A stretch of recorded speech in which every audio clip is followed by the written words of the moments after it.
Es que para mí este tema tiene un interés y yo, si mis padres no hubieran estado, de hecho estaba convencida, si mis padres no hubieran pasado por esa comunidad me interesaría igual. O más, ¿no? Como... Estás escuchando Radio Primavera Sound, proudly presented by Cupra. Hola, con Ecuador. Te hablo desde Murcia, España. Hola. Se ha cortado la llamada. ¿Qué pasa?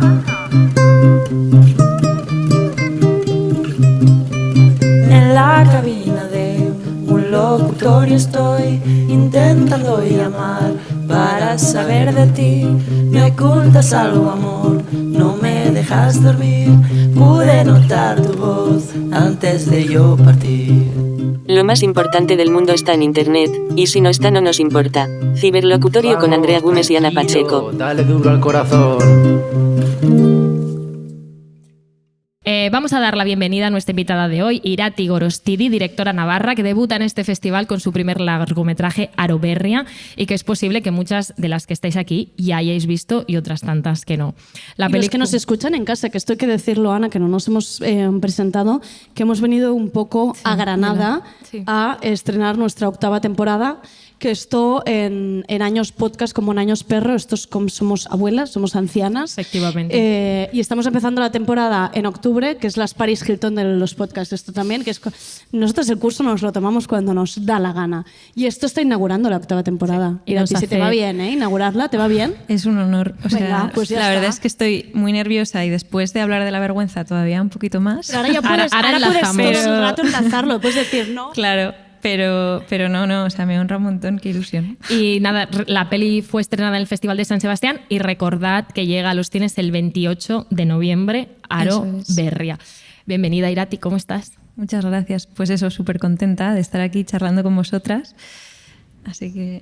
Yo creo que hay que avisarte que creo que has hecho una película, ya que hablábamos de la vergüenza, creo que es una película que el día que la emita Televisión Española será una peli que seguramente muchas familias pondrán en el televisor y crearás un trauma a toda una generación de adolescentes que tendrán que ver esta peli con sus padres al lado. Que esto nos ha pasado a todos. Sí. Estas películas con escenas de sexo y tú ahí como... Todos ahí como un poco tensos, el padre levantándose a buscar un vaso de agua... Gente mirando un punto indefinido del salón, parece que ha refrescado. Esta va a ser una de las películas que va a provocar esto.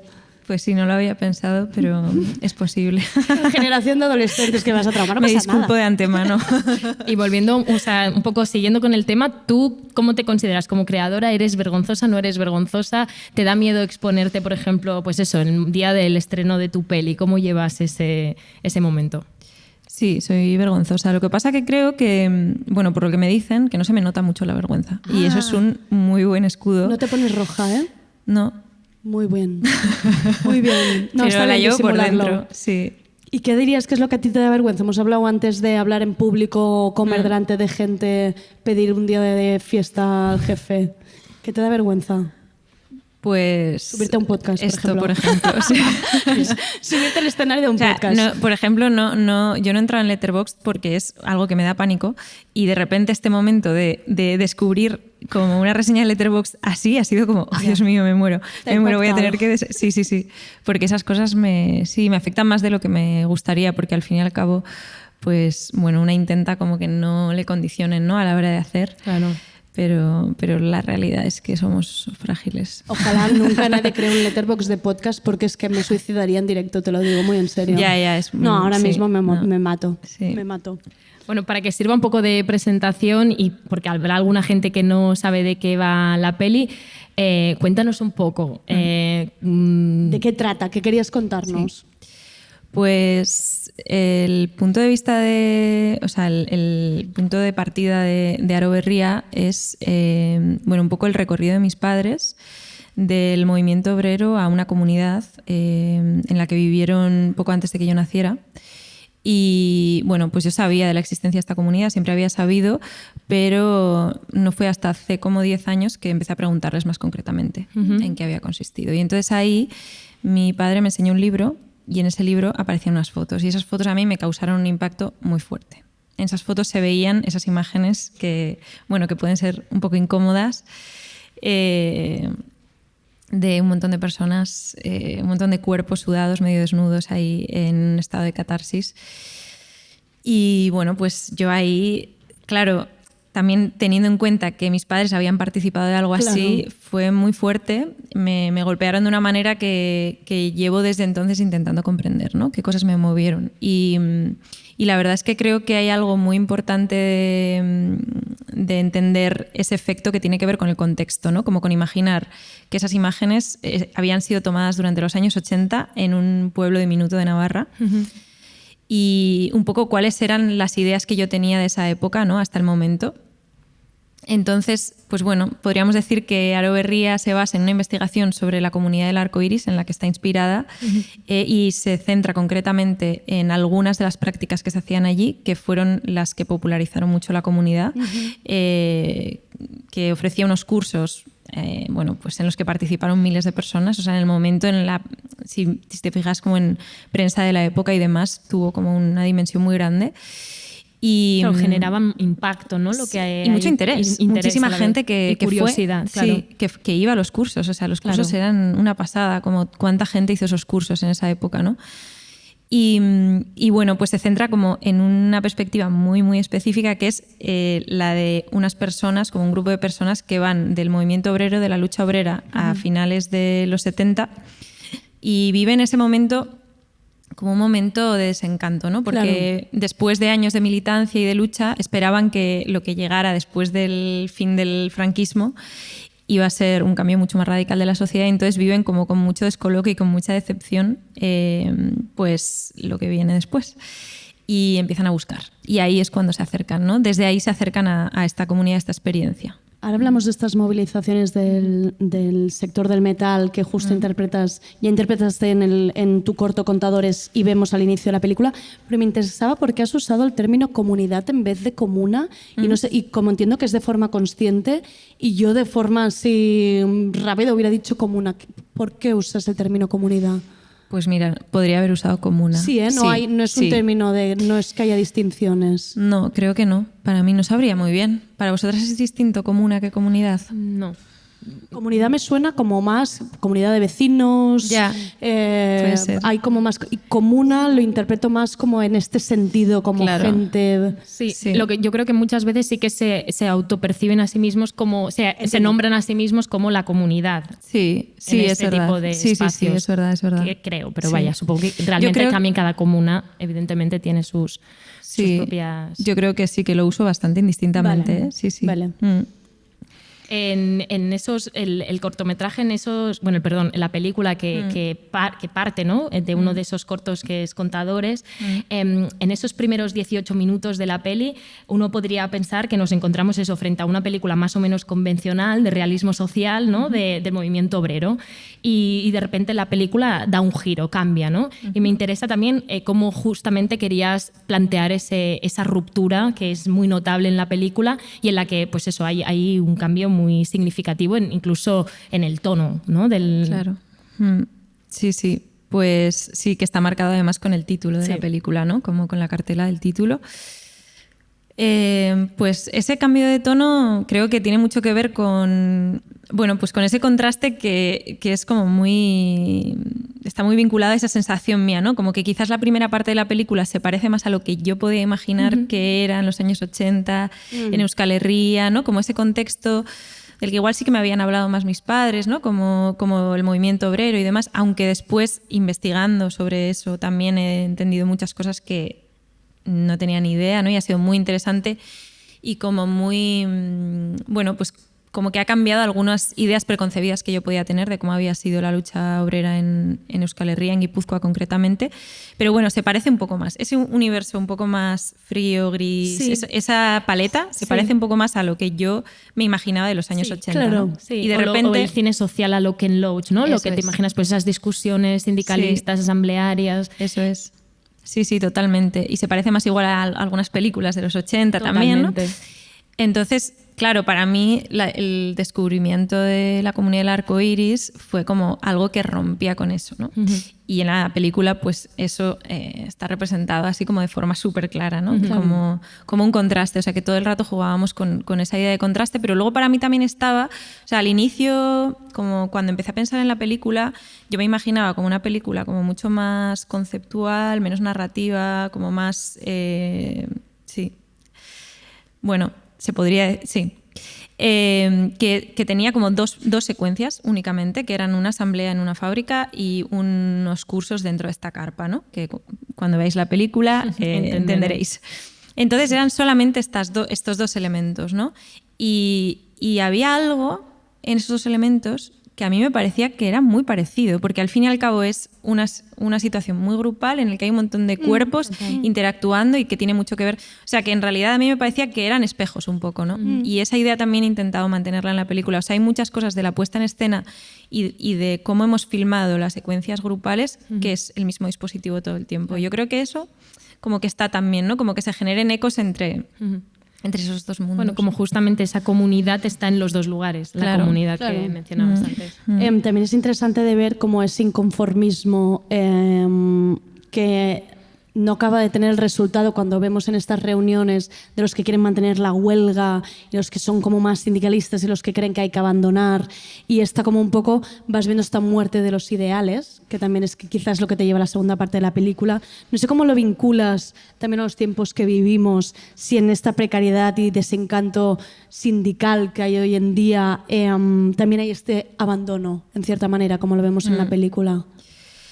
Pues la verdad es que no tengo una conclusión respecto a esto, pero sí que tengo la sensación de que también igual el hecho de haberme pasado todo este tiempo trabajando en esta película tiene que ver con una especie de inquietud que viene de ahí, ¿no? De una sensación de, bueno, ¿qué hago no sé, como con esta especie de... A veces me parece que hay como un ambiente medio cínico incluso, ¿no? Que es muy fácil adoptar una especie de visión cínica en la que, bueno, pues no me gusta cómo vivo, pero ¿qué más da, no? Total, no hay posibilidad de cambiar, no puedo hacer nada, no sé, como algo así, ¿no? Como, desde luego yo a veces siento como mucha incomodidad con eso, ¿no? Entonces, creo que hay algo de eso, hay una búsqueda de eso en la película, ¿no? Como de... Bueno, pues quizás sí que es verdad que hemos heredado respecto a ese momento histórico, ¿no? Como que sí que es un momento como de ruptura de horizontes utópicos, ¿no? Pues que al fin y al cabo yo creo que no sé, como que se cristaliza mucho con la caída del muro de Berlín, que es el año 89, o sea, justo, bueno, pues la comunidad se disolvió en ese momento también, ¿no? Y yo sí que siento como un deseo de mirar a ese momento posterior como para decir, vale, de aquí que se puede recuperar, porque vale, ya sabemos cuáles son las conclusiones que sacaron en ese momento, ¿no? Mis padres, por ejemplo, que tienen como una visión de ese periodo como de, vale, pues éramos un poco ingenuos, ¿no? ¿Lo viven como fracaso? No. No sé si como fracaso, pero sí como de no haber sido conscientes, ¿no? De las dimensiones que tenían las cosas y del poco impacto que tenía lo que hacían, ¿no? Y yo creo que eso nos ha paralizado un montón y entonces, bueno, pues para mí como que sí que es importante entender que eso tiene un sentido, a pesar de que no llegue la revolución, ¿no? Como que sí que de alguna manera esa confianza en, bueno, vamos a intentar vivir de forma, no sé, no tanto coherente, que también, ¿no? Pero coherente con aquellos, no sé, como aquellos valores más a nivel ideológico que hayamos podido estar, pues bueno, no sé, planteándonos o sí, como trabajando, sino, no sé, vamos a intentar vivir más alegremente, ¿no? La vida de una manera un poco más sostenible y más llevadera, porque al final una posición cínica ante la vida es como, pues eso, muy, muy, muy, muy deprimente, ¿no? Sí, a mí escuchándote ahora que mencionas esto de, bueno, no es la historia, no es el relato que yo tenía presente de los 80, me recuerda un poco a algo que Luis López Carrasco ha desarrollado en muchas de sus obras, ¿no? Esta idea de cómo el relato de la transición en España tiene algo de mitológico, ¿no? De idealizado, de esa cosa boyante, ¿no? Y en cambio estaban pasando cosas, muchas cosas que no se han relatado, no se han narrado, ya sea en la quema del Parlamento murciano, los pactos de la Moncloa, ¿no? O incluso, pues eso, la comunidad arcoíris, ¿no? Quiero saber un poco más esto de qué son esos relatos que te habían llegado a ti de los 80 y por qué tenías también ganas de romper un poco con ellos. Inciso sin comparar, pero estábamos hablando de la película El año El director del Año del Descubrimiento. Por si alguien quiere verla, que es una película también muy interesante, Sí, muy buena total. aproximación. Sí, total. Es que yo creo que hay una cosa generacional también, como de mirar ese momento histórico y bueno, pues yo no tengo como un análisis de por qué, pero me parece que tiene sentido. O sea, yo lo vinculo mucho al 15M, ¿no? Como un momento de revisar la narrativa de la transición y creo que es una necesidad generacional como de, bueno, o sea, como que hay un punto de que no te acaba de encajar según qué narrativa, teniendo en cuenta pues a dónde hemos llegado, ¿no? Como que no, bueno, creo que ahí hay como esa sensación de vale, pues un relato súper triunfalista de este desarrollo de los hechos no acaba de coincidir muy bien o no acaba de encajar con la realidad en la que estamos ahora.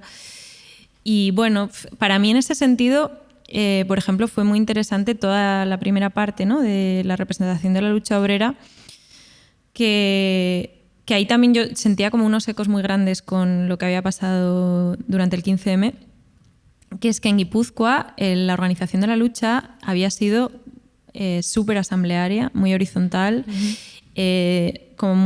como desde unos planteamientos que tenían mucho que ver con la representación directa, ¿no? Eso había sido como lo que, bueno, durante los años 70 lo que había sido pues más popular en realidad y había movilizado a más gente. Y lo que pasó con la transición fue que se atomizó ese movimiento asambleario y que se desmovilizó muchísima gente por la institucionalización de las formas de organización de la lucha y luego también porque, bueno, pues por lo que pasó con los pactos de la Moncloa, por lo que pasó a todos los niveles, que fue como, bueno, nos tenemos que conformar con esto porque es por un bien mayor, ¿no? Estas cosas que hemos visto muchas veces en la historia, ¿no? De, vale, sí, claro, es que es verdad que no acaba de ser lo que hubiéramos querido, pero es un mal menor porque, bueno, al fin y al cabo tenemos que... Ese tipo de discurso, ¿no? Que claro, es lo que... O sea, realmente las personas que vivieron este momento con una voluntad de transformación y a la vez con una implicación muy grande vivieron con muchísima decepción porque, Claro. Bueno... A la vez este acercamiento que hace esta generación ahora de creadores, tanto cineastas como escritores, como cualquier acercamiento artístico, para explicar pues esto lo que ocurrió en los años 70-80, es muchas veces desde una necesidad biográfica, ¿no? De contar un poco lo que has oído en casa, lo que has visto. Lo hemos visto ahora recientemente con Romería de Carla Simón, Salvando Distancias. No queremos tampoco comparar nada con nada, pero es una manera también de acercarse a tu propia historia. Luego también este tipo de partir de una cosa biográfica tiene muchos detractores, porque es como la gente te pregunta luego, ¿le has puesto distancia tú a esto? ¿No? Es como esta cosa de, pero falta distancia desde uno mismo. Yo al principio, cuando empecé a trabajar en el proyecto, de hecho, me acuerdo que me resistía mucho a decir que mis padres habían estado en la comunidad y estaba convencida de que no lo iba a decir nunca, imagínate. De hecho, que no iba a decir que está basada la película en una investigación sobre la comunidad del arco iris, la comunidad se iba a llamar de otra manera y tal. Y luego, con el tiempo me he dado cuenta de que eso no tenía ningún sentido. Claro.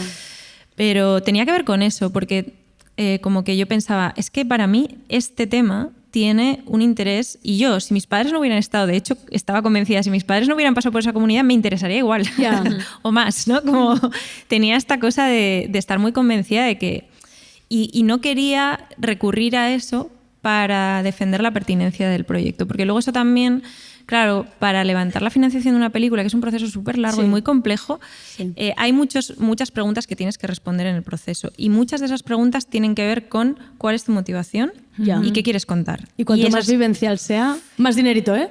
Claro, entonces es una manera muy fácil de responder, decir, no, pues cuál es tu vinculación personal y con eso yo también tenía mucha preocupación porque lo peor de todo esto es cómo te afecta a ti y cómo, o sea, cuando estás muy en la génesis de un proyecto que todavía es como una cosa que no tiene forma y que cuando tienes que una y otra vez explicar cuáles son tus intenciones y qué es lo que vas a hacer, yo creo que es muy fácil que acabe saliéndote eso que dijiste que ibas a hacer o que eso acabe afectando. O sea, eso con el cine es un tema. Cómo acabas convenciendo... O sea, cómo aquellas cosas que en un primer momento dijiste nunca haré esto, acaban pareciéndote una buena idea y con eso hay que tener cuidado, yo creo. Pero es, bueno, es... pero por los propios mecanismos también que comentas, ¿no? Sí. Bueno, para los jóvenes realizadores que nos escuchan, hay que apropiarse de las historias un poquito, hacerlas vivenciales para vivirlo, en este momento de venta al productor. Sí, yo creo que es muy importante ahí como tener estrategias para recordar realmente cuál es un poco el impulso inicial, ¿no? Bueno, lo hace más real, claro. Porque luego es eso, es como, ¿qué querías contar? ¿Cuál era el mensaje que querías o qué quieres contar? ¿No? Esa pregunta a la que tienes que responder una y otra vez. Yo todavía no sé lo que quiero contar con esta película. Es una pregunta que madre mía. Y además creo que las películas que a mí más me han emocionado no son películas que se hicieron desde la voluntad de contar algo o de transmitir un mensaje. Porque, no sé, es que es un trabajo muy grande como para que sea solamente realmente la traslación de una idea. O sea, hay que estar muy enamorada de una idea como para decir, pues voy a movilizar toda esta gente, voy a intentar conseguir todos estos medios para trasladar esta idea que yo tengo en mi cabeza, ¿no? Como súper clara, tal cual. Yo creo que justo lo bonito del cine es que está totalmente atravesado por miles de contingencias todo el tiempo, de accidentes, de cosas que no te esperas y eso para mí ahora es un momento también como muy vulnerable pero muy emocionante en ese sentido, que es cuando ves la peli en una sala llena de gente y empiezas a darte cuenta de lo que significan esas imágenes que tú has estado movilizando, ¿no? Y eso es súper mágico, o sea, es que para mí eso, y cuando las estás haciendo todavía es como, me apetece mucho, para mí tiene mucho que ver con querer atravesar un proceso y compartirlo con una serie de personas y compartir como a nivel corporal, pero también a nivel como más del trabajo teórico, con el material de archivo, interpretarlo, como... Darle vida. Sí, darle vida, como poner en escena, ¿no? Toda una serie de situaciones y ver qué pasa. Y ese proceso es como muy, muy bello, muy agradecido, pero es verdad que tiene un punto de luego ver las imágenes en pantalla y decir... ¿De qué iba esto en realidad? También me gustará ver a quién preguntan esta pregunta de cuál es el motivo de esta película, porque los que hicieron Sharknado no creo que se lo preguntaran. ¿Cuál es el motivo de todo? O la culpa es tuya o la culpa es mía. Estas películas que están saliendo ahora, no creo que les pregunten todo esto. Ya, desde que sí, pues no sé qué tipo de preguntas responden. Claro, eso igual pasa más como con el cine más autoral. No sé. Seguro. A mí me interesa hablar del guión porque sabemos que hay como también una diferencia, como comentábamos, para la gente que lo haya visto, hay una parte muy textual y otra mucho más sensorial. Y yo te quiero preguntar a ti cómo se trabajan estas películas con poco guión en algún sentido, cuáles son los desafíos o los jardines en los que te metes y cómo se trabaja el texto. Es decir, ¿había más texto que se quitó o al contrario se trabajó desde el primer momento con pocas líneas de guión? Cuéntame un poco porque me interesa muchísimo.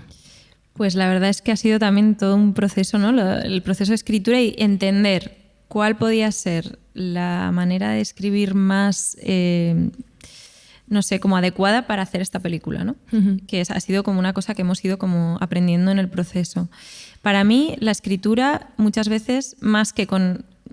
Quizás esta es como la idea que podemos tener más preconcebida de una persona que tiene algo en su cabeza, se sienta delante de un ordenador y lo traslada, ¿no? Como lo que tiene, como si tuviera una película en la cabeza y la transcribiera. Yo no, o sea, eso no me ha pasado nunca, no sé, ojalá me pase alguna vez, pero no suele ser así. Entonces, para mí la escritura era más como un pretexto para investigar. La forma en la que escribía el guión tenía que ver con alguien me contaba un testimonio, entonces yo imaginaba un contexto para introducirlo, o leía un texto o veía una foto, siempre era como un lugar en el que yo iba depositando un archivo muy extenso. Casi como proceso de documental, pero llevado luego a una ficción. Tal cual. Wow. Entonces es como un collage de cosas muy concretas que me han ido contando, que luego yo voy mezclando y después, a la hora de hacer la película, este guión hubo como todo un proceso de reescritura en ensayos, porque claro, luego el casting también estaba como basado en este guión, pero también había una cosa muy bella de encuentros con personas, que buscábamos personas que pudieran conectar desde su propia personalidad o desde su propio bagaje con la película, ¿no? Como que hubiera una conectados de alguna manera. Aquí Oliver y Sara Torres, por ejemplo. Hombre. Claro, sí. Claro. Oliver Laxe. Sí, aparece en la película con el papel que espera toda España, que es que haga de chamán. Sí, Que es el esta gurú de la persona, comunidad. Es el gurú, pero Sí, tú lo sí. has convertido en realidad. Ya, qué cosas, ¿eh? Pues ahí... Lo viste, lo supiste ver. Claro, pero en realidad Oliver es una persona con la que yo había hablado bastante de la película, que había sido tutor en algún laboratorio que había hecho y yo le conocía también desde antes y... ¿Se propuso él? No, se lo propuse yo. Pensaba que era común. Voy a ser tu chamán. pero en realidad, claro, con el tema del gurú ya... bueno, luego volvemos a lo de la escritura, que esto es una digresión, pero bueno, está bien también. Claro, yo tenía un dilema con el gurú de la comunidad, porque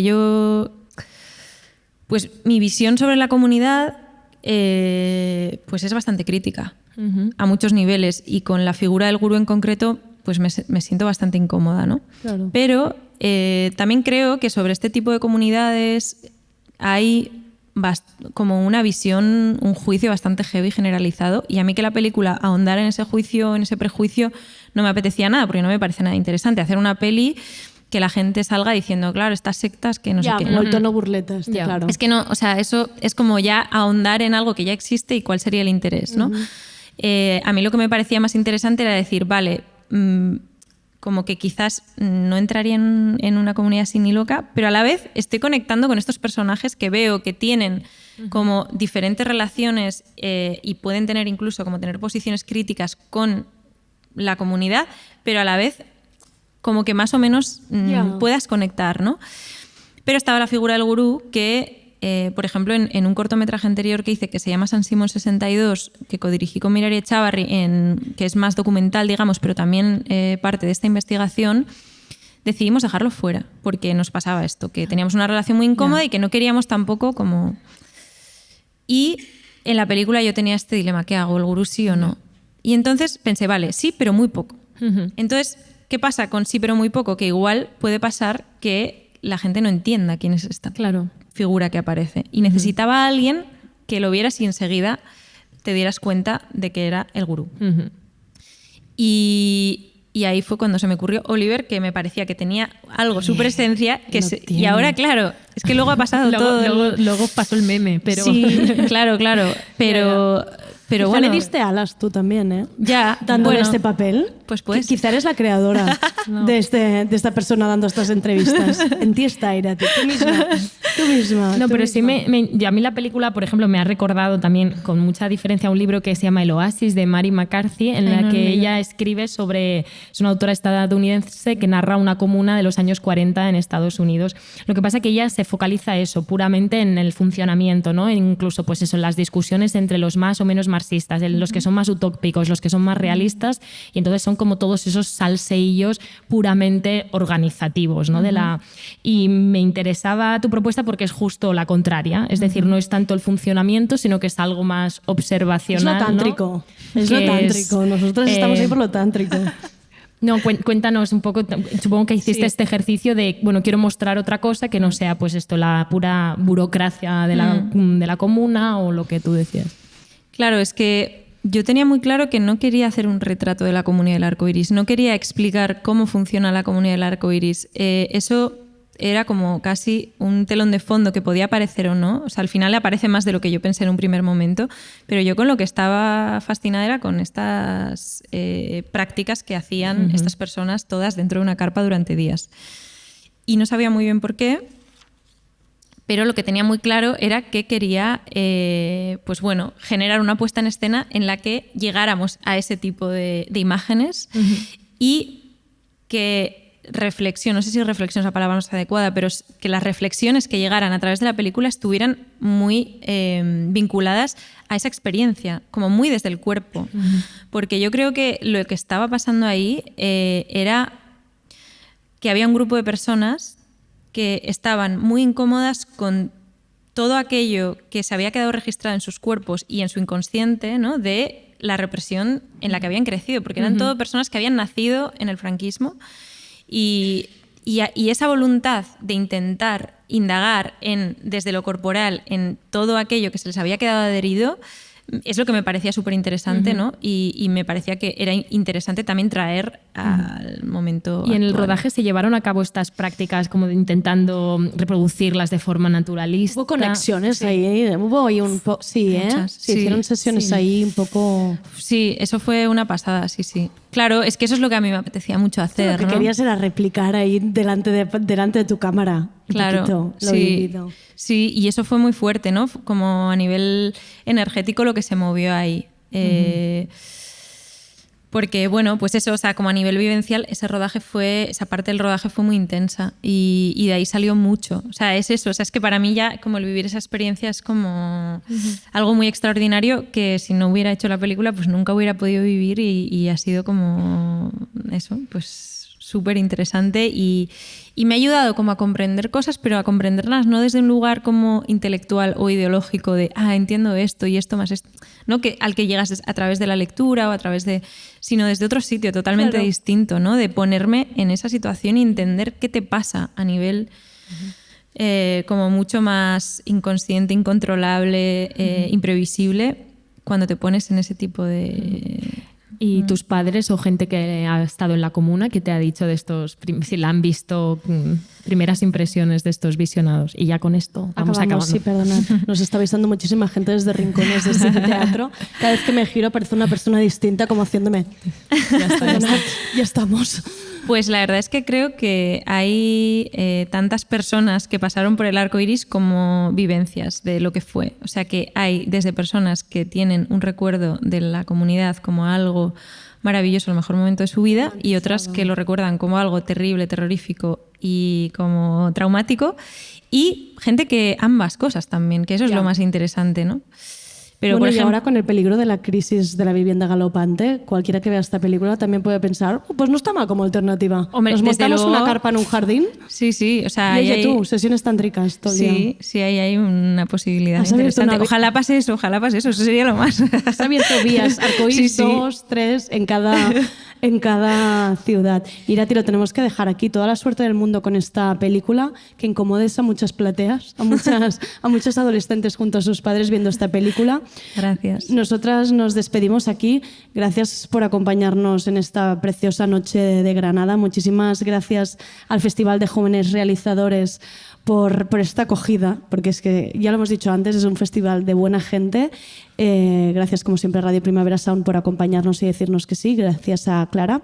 Y a ti, oyente fiel, que estás aquí arriba. Esta 8ª temporada está empezada y sí, volvemos. Hemos empezado raramente, pero volveremos. Empezamos. Esto es lo importante, empezar. Muchísimas gracias. Estás escuchando Radio Primavera Sound, proudly presented by Cupra.